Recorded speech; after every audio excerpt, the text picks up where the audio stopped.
नमस्ते। आज की केस लॉ चर्चा में आपका स्वागत है।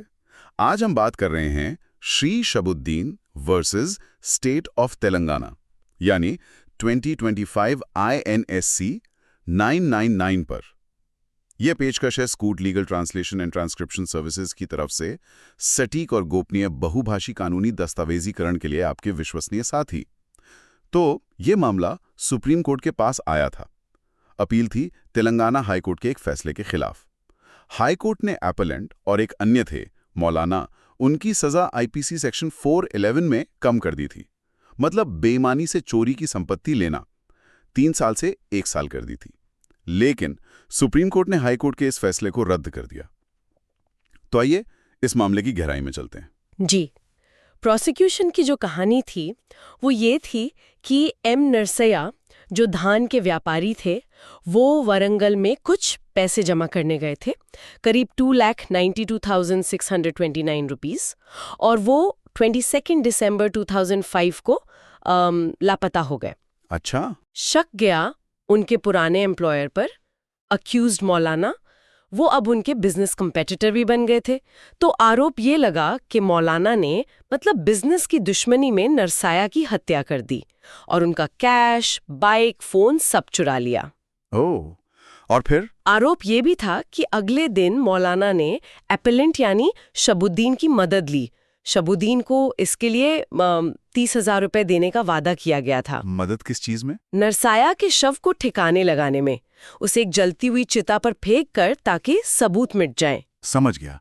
तो इस मामले में फिर ट्रायल कोर्ट और हाई कोर्ट का क्या कहना था? देखिए, ट्रायल कोर्ट ने दोनों आरोपियों को, मतलब मौलाना और शहाबुद्दीन को, हत्या यानी सेक्शन 302, फिर सबूत मिटाना सेक्शंस 201 और चोरी सेक्शन 379 आईपीसी, इन सभी संगीन आरोपों से बरी कर दिया। जी, बरी कर दिया। लेकिन फिर एक ट्विस्ट आया। दोनों को सेक्शन 411 आईपीसी के तहत दोषी पाया गया। हाँ, सेक्शन 411 यानी बेईमानी से चोरी की संपत्ति हासिल करना। इसका आधार क्या था? इसका आधार था पैसों की बरामदगी। मौलाना से 2,60,000 रुपए और अपेलेंट शहाबुद्दीन से 25,000 रुपए बरामद हुए थे। और सजा? सजा मिली 3 साल की कैद, कठोर कारावास। ठीक है, फिर मामला हाई कोर्ट गया होगा? बिल्कुल, अपील हुई हाई कोर्ट में, पर अपील के दौरान ही जो पहले आरोपी थे मौलाना, उनकी मृत्यु हो गई। अच्छा। तो हाई कोर्ट ने अपेलेंट शहाबुद्दीन के लिए सेक्शन 411 की दोष सिद्धि तो बरकरार रखी, मतलब कन्विक्शन को अपहोल्ड किया, लेकिन सजा को 1 साल कर दिया, घटा दिया। और इसी फैसले के खिलाफ अपेलेंट सुप्रीम कोर्ट पहुंचे? जी हाँ। तो सुप्रीम कोर्ट में अपेलेंट के वकील की मुख्य दलील क्या रही? उनका मेन पॉइंट क्या था? उनका कहना था कि प्रोसिक्यूशन ये साबित करने में मतलब पूरी तरह विफल रहा कि जो पैसा बरामद हुआ वो चोरी का था। ये पहली बात।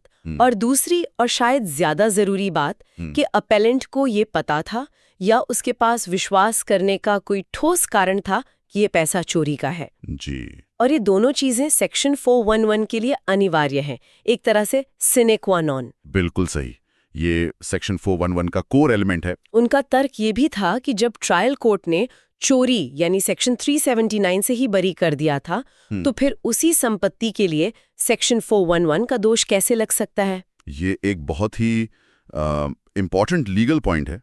दूसरी तरफ स्टेट ने क्या कहा? रेस्पोंडेंट यानी स्टेट की दलील थी कि अपेलेंट ने कन्फेस किया था, एक कन्फेशनल स्टेटमेंट दिया था, और उसी के कहने पर उसके घर से 25,000 रुपए बरामद भी हुए। अच्छा। और स्टेट का कहना था कि ये पैसा उसी 30,000 रुपए का हिस्सा था जो उसे मौलाना से मिले थे शव को ठिकाने लगाने के लिए, और ये पैसा स्टेट के मुताबिक डिसीज्ड नर्स साया का चुराया हुआ पैसा था। तो ये थे दोनों पक्षों के तर्क। अब सुप्रीम कोर्ट ने इन दलीलों को कैसे देखा? उनकी क्या ऑब्जर्वेशंस थी? सुप्रीम कोर्ट ने पहले तो ये माना कि ये पूरा केस सर्कमस्टेंशियल एविडेंस यानी परिस्थितिजन्य सबूतों पर आधारित था, कोई डायरेक्ट एविडेंस नहीं था। जी। फिर कोर्ट ने कहा कि हाई कोर्ट ने शायद एक गलती की। उन्होंने सबूत का बोझ यानी बर्डन ऑफ प्रूफ आरोपियों पर डाल दिया कि वो बताएं कि ये कैश कहां से आया। हाँ, ये एक अहम बात है। सुप्रीम कोर्ट ने कहा कि एविडेंस एक्ट की सेक्शंस 114 इलिस्ट्रेशन ए का जो प्रिजम्पशन होता है वो यहां लागू नहीं हो सकता। वो क्यों? क्योंकि उस प्रिजम्पशन के लिए पहले फाउंडेशनल फैक्ट यानी बुनियादी तथ्य को साबित करना जरूरी है, और यहाँ बुनियादी तथ्य था चोरी। और प्रोसिक्यूशन चोरी को ही साबित नहीं कर पाया था। ट्रायल कोर्ट ने बरी जो कर दिया था। अच्छा। और जो कैश बरामद हुआ उसकी कोई ऐसी खास पहचान भी नहीं थी, जैसे सीरियल नंबर या कुछ और, जिससे उसे सीधे डिसीज्ड के पैसों से जोड़ा जा सके। समझ गया। तो मतलब सिर्फ पैसा मिलना काफी नहीं था? नहीं, सबसे महत्वपूर्ण बात जो सुप्रीम कोर्ट ने कही वो सेक्शन 379 चोरी और सेक्शन 411 चोरी की संपत्ति लेना के बीच के रिश्ते पर थी। कोर्ट ने बिल्कुल साफ कहा कि सेक्शन 411 के तहत दोषी ठहराने के लिए ये अनिवार्य है, मतलब इसेंशियल है, कि संपत्ति पहले चोरी की साबित हो। राइट। जब दोनों आरोपियों को लोअर कोर्ट्स ने चोरी के आरोप यानी सेक्शन 379 से बरी कर दिया था और प्रोसिक्यूशन ने उस बरी करने के खिलाफ अपील भी नहीं की थी। बिल्कुल, तो फिर उसी संपत्ति को सेक्शन 411 के लिए चोरी की संपत्ति कैसे माना जा सकता है? ये एक लॉजिकल इनकंसिस्टेंसी थी। ये तो काफी क्लियर है। जी, और इस पॉइंट को सपोर्ट करने के लिए सुप्रीम कोर्ट ने Shiv Kumar versus state of Madhya Pradesh 2022 case का भी जिक्र किया। अच्छा, शिव कुमार केस में सेक्शन 411 पर क्या कहा गया था? उस केस में सुप्रीम कोर्ट ने सेक्शन 411 के जो जरूरी तत्व हैं उन्हें बहुत स्पष्ट किया था। पहला, कि संपत्ति को बेईमानी से डिसऑनेस्टली प्राप्त करना या अपने पास रखना, रिटेन करना।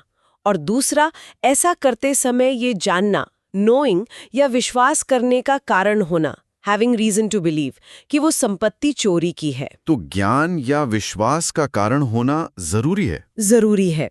अगर ये साबित ही नहीं हुआ कि संपत्ति चोरी की थी तो फिर सेक्शन 411 का केस ही नहीं बनता। तो फिर इन सभी ऑब्जर्वेशंस के बाद सुप्रीम कोर्ट का अंतिम फैसला क्या रहा इस केस में?